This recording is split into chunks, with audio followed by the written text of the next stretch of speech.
Yo, what's going on, Dragon Ballers? Welcome back to another discussion video. Today will be our first video talking about the Battle Evolution booster set. I am very excited to know what these cards do and how they work, because this set will be live for the PPG March Championship. That's going to basically be during the release weekend of the set, and depending on how good or bad the cards are, it may have a big or little impact on that tournament and that meta. So definitely very excited to dive into these cards. I will say though, just like a brief thing, the green cards, not super impressed so far. We will talk about them. There are some that I do like. There are some that I think could have been a little bit better. But again, it is a side set, so it doesn't have to be like meta impacting. We've had side sets in the past where it does like completely change the meta or add brand new archetypes and decks to the meta.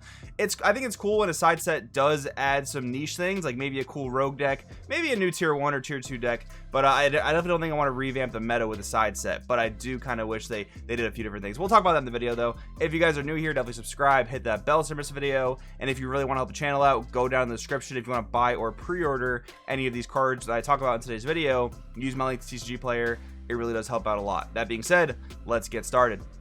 So firstly, we'll start with some cards that I really do like. I think this Universe 2 support is solid, and I call it Universe 2 support because it has Universe 2 tag, but it's not really too specific to Universe 2. I guess one of the cards is, but let's start rating them. So Ribrianne, Pretty Cannon Unleashed. We have a 1-drop with Unique. When this card's played, look at top 5 cards of your deck, add up to 1 green U2 or 1 heroine card among them to your hand, then shuffle your deck. So heroine's a thing that we won't really get into here. There is a Manipulator coming out that basically encapsulates all the heroine cards. Seems like it's going to be a multicolor deck of sorts or a rainbow color deck of sorts. We won't really worry about that here. These cards all do have the heroine tag though for that deck. That's a black leader, so we'll probably give that its own video, or maybe talk about that when we talk about the rest of the black cards. Activate main on Ribrianne. Once per turn, burst 2, pay 1 of any color. If your leader card's a green card or a heroine card and you have 3 or more energy, play up to 1 green U2 card with energy cost of 3 or less from your deck with a character name different from any battle cards you have in play, then shuffle your deck. So basically, for one, you can play either of these 2 cards on the left or right here. There's some other cards that are valid targets as well, but there's a slight problem with that. We'll get into it. So Rosie, Blast Manipulator. This is a card that has a lot of people hyped up. She's a 3-drop 15k with Deflect. Auto, if your leader card's a green card or a heroine card, when you play this card from your hand, your opponent chooses 2 cards in their hand and discards them. Then this card gains triple attack for the turn. Okay, this card, really cool. I honestly can't think of the last time people actually casted a card for 3 to just like get its enter play effect. Like, you either cheat in a 3-drop or somehow reduce its cost. This thing, you pay 3 for it, you get a pretty solid effect. So like, you know, pay 3, you get that sort of like Ribrianne effect where your opponent pitches 2 cards, but for 1 extra energy, you also get the triple attack that can attack a unison or attack battle cards or put pressure into a leader. The one issue I have with this is that the Ribrianne Pretty Cannon Unleashed, yes, you can play Rosie from the deck, but Rosie only gets her effect when she is played from the hand. So I mean, I understand it. It's probably a balancing they wanted to do. Maybe Rosie for 2 energy would have been dumb, but this is a 1-drop with no protection, so it is pretty easily answerable. I don't know, maybe I'm asking for too much, but I think it is like a overbalancing type of thing they did here. But who knows, maybe it would have been a little bit stupid. I just thought this could have been a really cool splashable archetype where you could have played, like, you know, maybe just 4 of each of these cards in a green deck, and that could have been a really cool engine. Let's give Cocoons to the Pharaoh Fury read. So she's a 1-drop with Unique. Auto, when this card's played, draw 1. Activate main once per turn, burst 2. If your opponent has 8 or more cards in their hand and 3 or more energy, this card gets plus 16,000 power and double strike until the start of your next main phase. So this card right here, she gives me Basil Fatal Rampage vibes, and I'm sure many of you get that same vibe as well. Very similar card, but in the green color, she is playable off Pretty Cannon Unleashed, and that is a good rate. So basically, for 1, you're paying the same cost as Kakunsa, but you're pulling her straight out of the deck, which is generally going to be a pretty hard plus if you're able to resolve that. So the fact that Ribrianne searches these 2 cards is great. This might still be a solid green engine to play in, you know, green generic good card decks. I just do wish that Rosie had that a little bit of interaction with Ribrianne, but it is what it is. It definitely seems like a very solid set of cards. Not too overly powerful though, I guess, because of that restriction with Rosie and Ribrianne. Moving along, we have some more of the stuff being reprinted, as well as one more Ribrianne to read. We'll give her a read real quick. So Ribrianne, the Power of Support. This is a 4-drop uncommon coming out in the set. Unique, double strike. permanent. This card can't be played by skills from any area. So we pretty much already know there's no cheating this in. You're playing this for 4 cost. If there's something, there are some cards you can play to reduce her cost. That does work differently than playing it by a skill, but that does take setup in the decks that I know of that you can do this in. So auto, when this card's played, play up to 1 green Kakutsa and 1 green Rosie with energy costs of 4 or less from your deck or drop area with their skills negated for the turn. Then shuffle your deck if you look through it. You can only play mono green cards for the rest of the game. This card is definitely overbalanced. I mean, 4 drop, some decks can turn it into a 3 drop, that's okay. Play them with their skills negated, that is definitely not great. And then you can only play mono green cards for the rest of the game. I understand that they're basically restricting you from playing Cell Xeno, because this card bringing out 2 4 drops would be a perfect 12. This card, I don't think will ever be good, but I could be totally wrong. 2 of the great reprints still coming out in the set. We have Ribrianne, Punishing Passion, and Defending Father Paragus. 2 very solid reprints. So Ribrianne, we know, is a super rare out of, I think, Draft Box 5. And with that being reprinted, that's going to drive the price down a lot, so that's good. Still maintaining an SR slot, though, so I think it'll be interesting to see how the price actually does fluctuate, because depending on the pull rates, being an SR can still make it sort of tough to grab. But a lot of the SRs from like these main sets that we have, like set 12, set 11, they really don't go past like $10, $10, $11, $12. So as long as Battle Evolution has the same kind of, I guess, pull ratios as our main sets, this should only be about a $10 card at the most. And Defending Father Paragus is a great reprint as well. I mean, at this point, we have another green super combo that almost does the same thing, but Paragus technically is better in most decks because it gives you the option of drawing 2 and then getting rid of a card, as where the Great Saiyan Man, you have to bottom deck a card and then see 2 new random cards. So great super combo, awesome that's being reprinted. One other great reprint as well, the 3-drop Goku Black from Draft Box 4. That was a rare card from that set, and that thing's been anywhere from $10 to $20, $30, depending when it's been kind of like good and bad in the meta. So getting reprinted as well is definitely awesome. Next up, guys, we have some OG Broly support. So we know OG Broly just got some support in set 12 with its new field card. Let's take a look at what these guys do. So we have a 1-drop Broly the Tamed. Auto, add 1 card from light to hand. When this card attacks, it gets plus 11,000 power for the turn. So a bit of a self-awakener, 15k attacker, that's cool. Auto, pay a green. If your leader card's a mono green Broly card, when this card's in your battle area, is placed in its owner's drop by a skill or KO'd, so you can swing with it. And then, you know, if your opponent clears it, you get to activate the skill. Choose up to 1 mono green Broly card with energy cost of 4 or less in your hand and play it. And as we know, there are other 4-drop Brolys that can be played off of this. But let's take a look at the new one, Broly the Swift Berserker. Auto, pay a green. When this card's played, you may choose one of your opponent's battle cards and KO it. If you do, choose 1 mono green Broly with an evolved skill in your hand and play it on top of this card. Interesting. Okay, so the Tame Beast can play Swift Berserker. Swift Berserker can pop something to play your OG 6-drop Broly on top. Then your opponent will pitch 2 more cards. Interesting. I think it's a bit weird that KOing an opponent's battle card is a condition on this card, because if your opponent doesn't have a board, they can sort of like indirectly play around this. That is just a bit weird. Let's give a look to the activate main.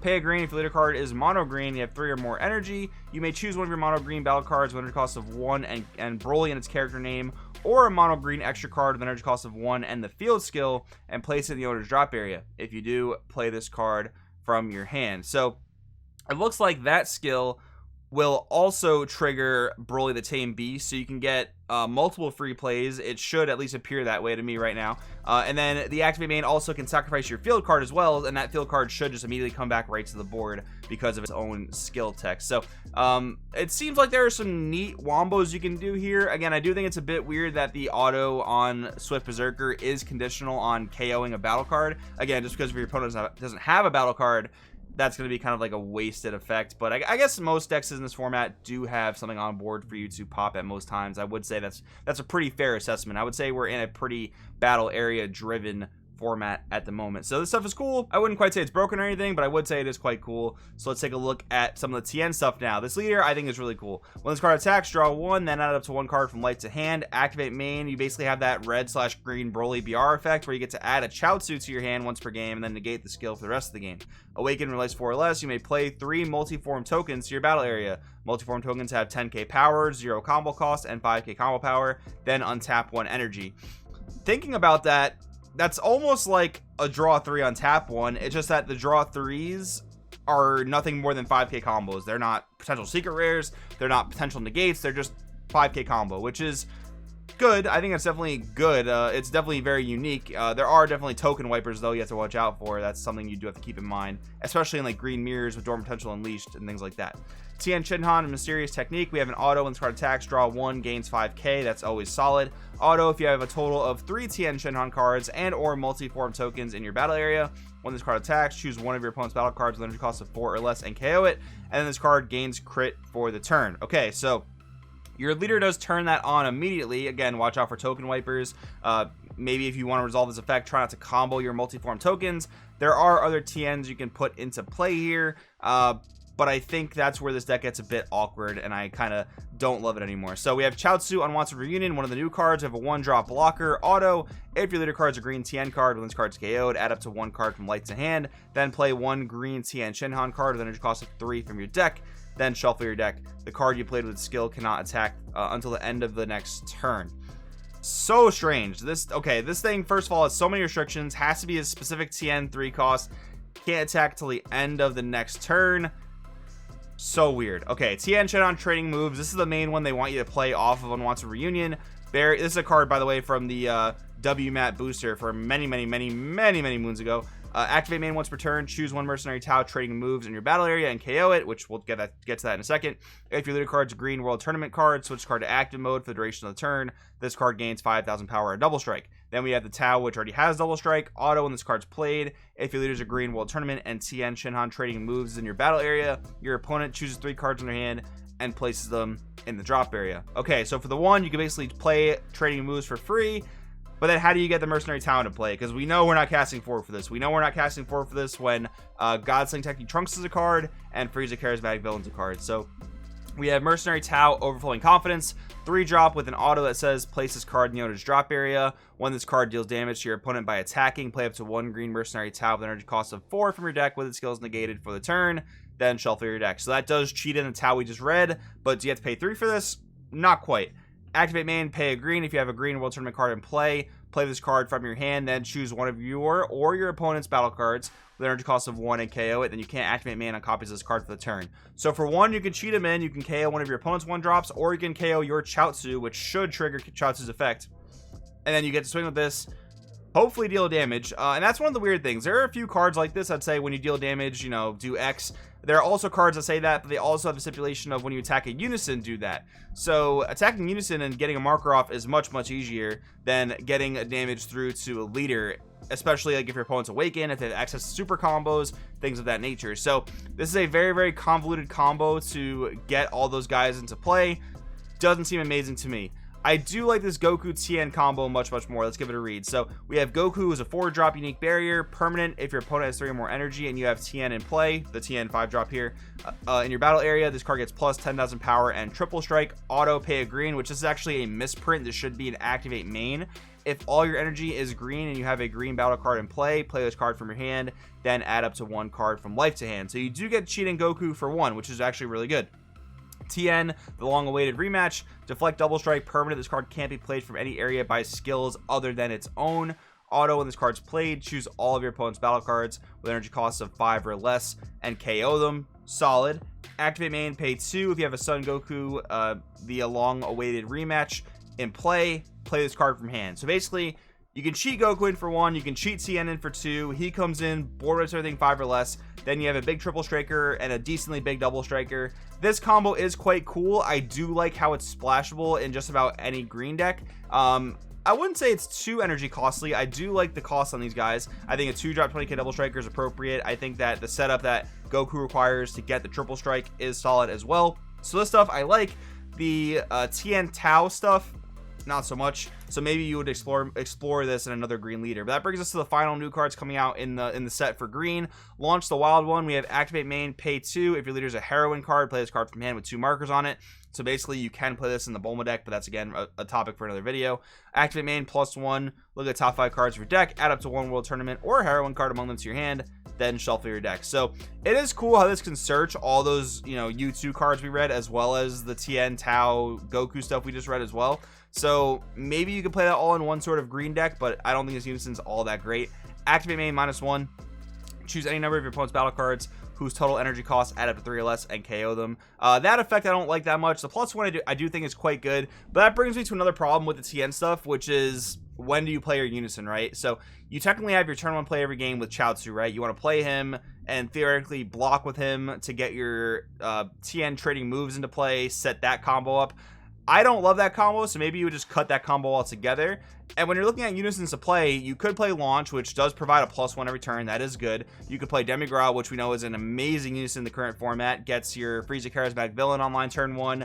Gets Dormant online very, very early and for cheap. You could also actually play in this deck Bardock Paternal Unison, who can KO Chaozu and also trigger Chaozu's effect, so that is kind of cool as well. I do think there is a lot of things to experiment with this stuff, but I don't quite know how it'll all mesh together yet. Goku Solar Flare, we have a 1-drop counter attack with an activate main that says if your leader is a green Goku or a World Tournament card, choose 4 of your opponent's battle cards, and those cards can't activate blocker skills for the turn. And then if you have a green Son Goku card in play, draw 1.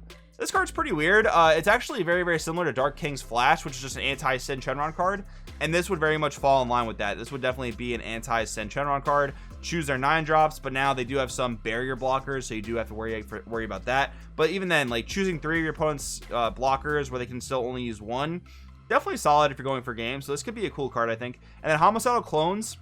Seems like there's a card like this coming out for every color. It's a counter attack. If your leader's mono green to get the attack, then play 1 token. That's going to be pretty much the same, just different tokens for each color. And then the token gains blocker for the turn.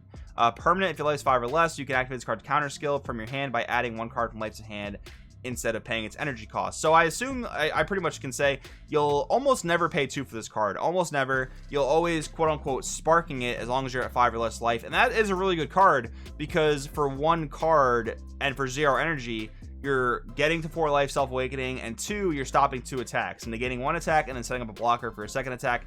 That is a really good card. So guys, those are overall my thoughts on the green stuff coming out in Evolution Booster. I do want in the comments below what you think. I am looking forward to messing around with this stuff as well as seeing what the rest of the cards in the set do. Thanks for watching, and I will see you next time.